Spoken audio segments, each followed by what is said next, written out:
Amis du jour, bonjour et bienvenue sur Scamobuzz, la chaîne YouTube qui décrypte l'actualité. Et vous venez de voir à l'instant cette fameuse vidéo qui est le robot humanoïde Digit du groupe Amazon de monsieur Jeff Bezos, qui est le président directeur général du groupe Amazon. Alors pourquoi je vous ai montré cette vidéo de ce robot humanoïde? Suite suite aux révélations de New York Times, qui a été relayée par différents magazines comme CNET, que vous pouvez voir sous vos yeux à l'instant.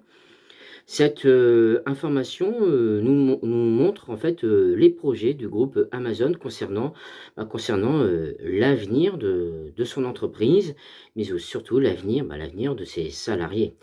Et là, ça va commencer à être très inquiétant. Alors, c'est aux États-Unis, c'est pas en Europe pour le moment. Je dis bien pour le moment. Alors voilà ce qui est en train de se passer. D'ici 2033, voire même avant, on ne sait pas trop, parce que vu que c'est une technologie, l'intelligence artificielle, la robotique humanoïde, ce sont des technologies qui font des progrès fulgurants, exponentiels, très impressionnants tous les ans. On passe plusieurs étapes, plusieurs générations sur une année. Et ben en fait, monsieur Jeff Bezos, le PDG de Amazon, a comme projet de remplacer 600 000 salariés aux États-Unis par ces robots. Et oui, vous avez bien entendu, 600 000 salariés seront remplacés par ces machines qui feront leur boulot, tout simplement. Alors, rappelez-vous, lors de précédentes émissions, j'avais, parlé de crainte par rapport à notre économie, qui est complètement inadaptée par rapport à cette révolution technologique industrielle qui va nous arriver comme un raz-de-marée. Et je dis bien comme un raz-de-marée, car nos politiques, ils sont complètement dépassés par leur époque. Et n'oublions pas que notre économie est basée sur les cotisations, ce qui pose problème parce que les cotisations, on l'a bien vu, elles ne cessent de chuter. Étant donné que nous avons souvent des emplois courts, des emplois dont la durée ne dépasse pas tout le temps 20 heures, on a du mal à avoir un contrat 35 heures et ainsi de suite. Ce qui rend très compliqué les finances du pays, entre guillemets.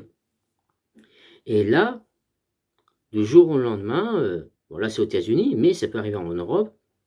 En Europe, nous les salariés, on pourrait se retrouver en concurrence directe par rapport à cette technologie, c'est-à-dire à la robotique humanoïde qui serait couplée avec une intelligence artificielle, tout simplement.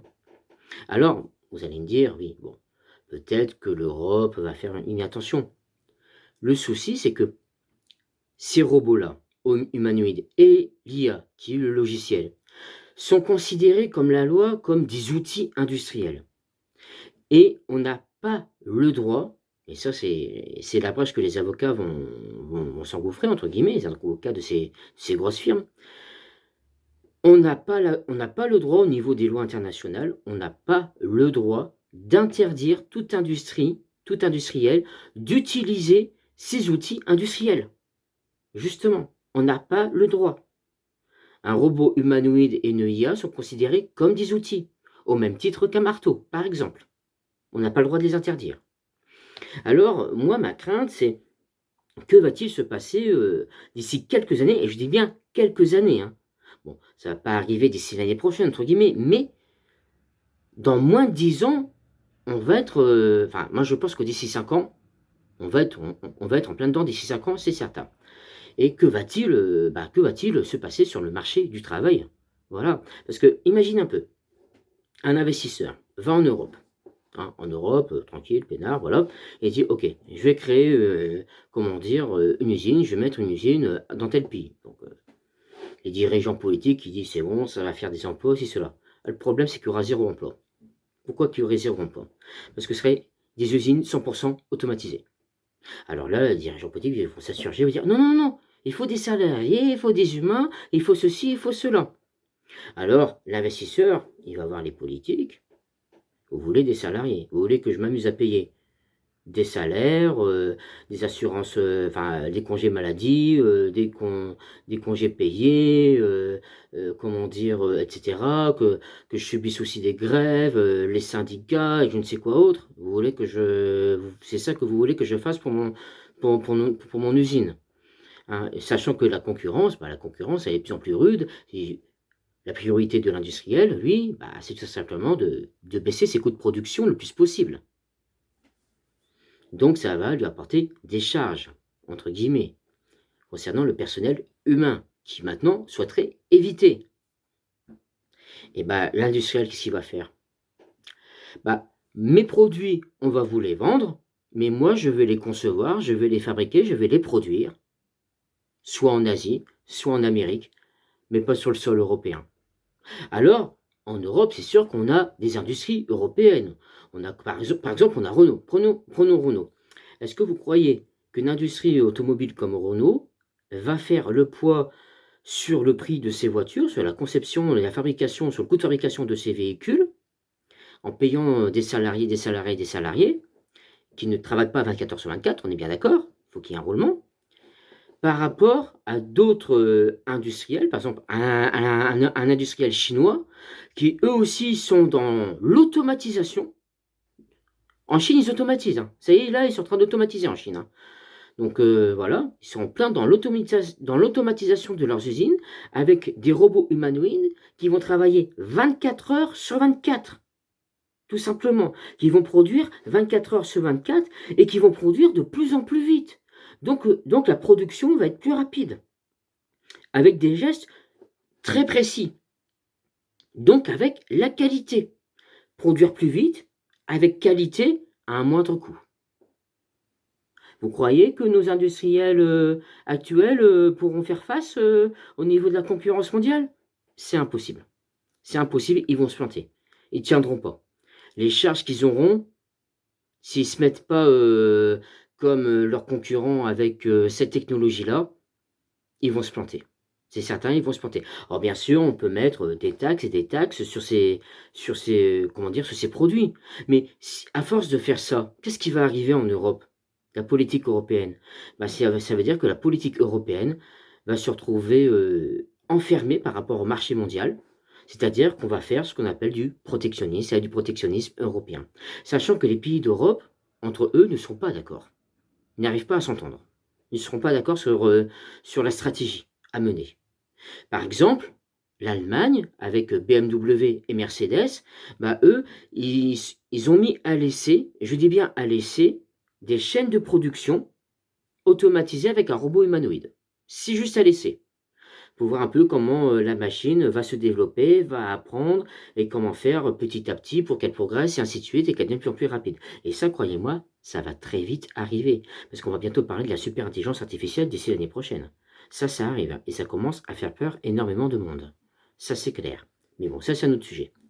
Mais c'est pour vous dire que dans nos industries, en ce moment, il va y avoir, il y a une révolution technologique industrielle qui est en train de nous arriver dessus comme un véritable raz-de-marée. Notre modèle économique, qui est basé sur les cotisations, ne va pas suivre et ça on risque même de connaître une certaine crise économique majeure, étant donné qu'on n'aura pas su suivre la technologie industrielle qui arrive, c'est-à-dire les machines autonomes indépendantes.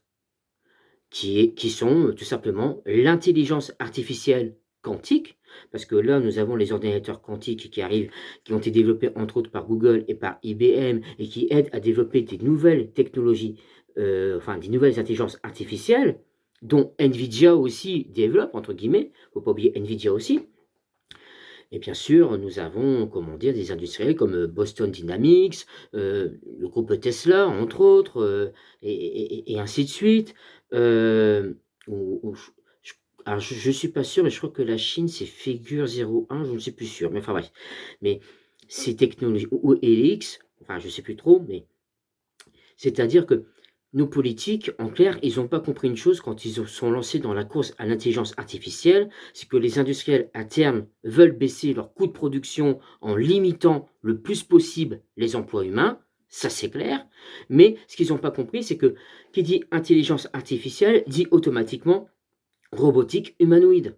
Car ce sont ces deux technologies en ce moment dans le monde, et ça vous pouvez le vérifier par vous-même, en allant sur Google ou autre sujet d'information, c'est pas secret défense, pas du tout, loin de là.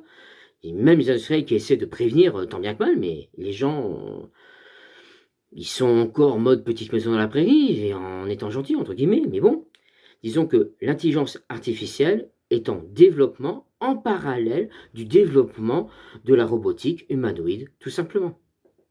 Et ce sont une révolution technologique, une révolution industrielle technologique qui est en train de nous arriver dessus comme un raz-de-marée, un peu comme quand Internet est arrivé. Mais à la différence de Internet, c'est que là, on parle de machines autonomes intelligentes. Donc, il peut se passer de la main-d'œuvre de la présence humaine. La présence humaine ne sera plus obligatoire. Voilà, tout simplement. Ou alors, imaginez un peu une société qui employait 200 personnes. Maintenant, elle prend une IA et de la robotique humanoïde. On passerait de 200 salariés à, disons, allez, 198 robots humanoïdes équipés d'une IA et juste 2 salariés pour s'assurer du bon fonctionnement des machines, tout simplement. Voilà. Voilà où l'avenir du marché du travail pourrait aller. Ce qui va poser bien sûr énormément de problèmes. Parce que ce sont tous les secteurs d'activité, et je dis bien tout, tout, tout, tout, tout, tout, aucune exception. Il n'y a pas, oui, mais non, vous voyez pas, hein. Non, non, non, il n'y a aucune exception. C'est tous les secteurs d'activité, c'est tous les secteurs d'activité économique, excusez-moi, donc je retrouve un peu mon fil, mais c'est tous les secteurs d'activité économique du travail qui vont être impactés. C'est l'ensemble du marché du travail qui va être impacté. Ça, c'est clair. Et ce qui va arriver, c'est que les industriels, à force, vont forcer les politiques à revoir leur position sur un éventuel revenu universel. Mais le problème du revenu universel, c'est qu'il faut au moins le prévoir 10 ans en avance. Parce que ça ne se finance pas comme ça. L'argent ne tombe pas du ciel, ça ne se finance pas comme ça. Il faudra bien trouver une solution. Parce que les industriels, à terme, ne voudront plus prendre en charge les salaires. Eux, ce qu'ils voudront, c'est baisser le plus possible le coût du travail, au coût de la main-d'œuvre, le coût de fabrication, le baisser au plus bas pour être le plus compétitif possible. Et là, l'intelligence artificielle, ou plutôt on devrait même dire la super intelligence artificielle parce qu'elle arrive, combinée avec la robotique humanoïde, bon bah alors là, ouais, là pour eux c'est jackpot quoi. Enfin c'est une véritable boîte de Pandore entre guillemets, mais pour eux c'est jackpot. Et pour nous, bah là, ouais, je sais pas ce qu'on va faire. Voilà, tout simplement parce que nos politiques, une fois de plus, sont dépassés par leur époque et n'arrivent pas à anticiper quelque chose qui pourtant est devant nous. Mais ils ne l'anticipent pas parce qu'ils y croient pas. Alors que les industriels qui, entre-temps, je vais quand même rappeler aussi un petit détail concernant l'ensemble des industriels, que ce soit sur Google, Nvidia, Boston Dynamics et ainsi de suite, ils ont quand même dépensé pendant près de 20 ans, si c'est pas plus, des milliards et des milliards et des milliards de dollars en recherche et développement dans la technologie de la robotique humanoïde et de l'intelligence artificielle. Et là, les actionnaires de ces grosses industries, de ces firmes, bah eux, ils veulent un retour sur investissement. Et croyez-moi, ils vont l'avoir le retour sur investissement. À notre dépens, tout simplement. Allez, je vous souhaite à tous et à toutes une bonne soirée et on verra bien ce que l'avenir nous réservera. Forgot my tools again.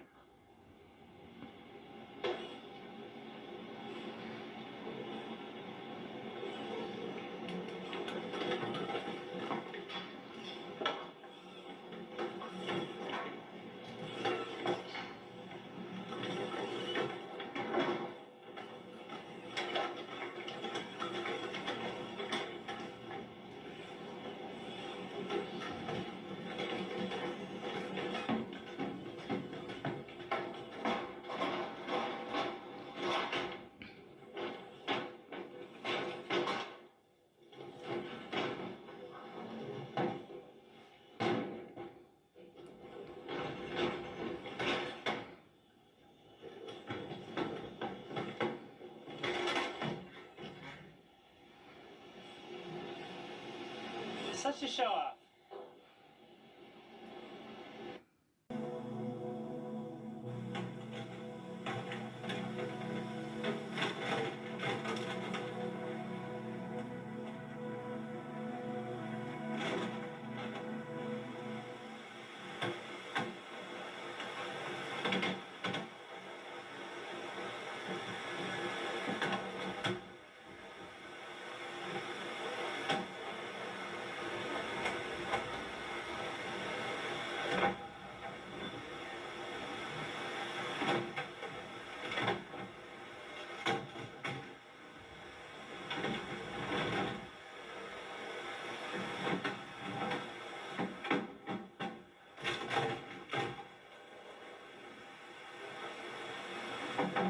Mhm.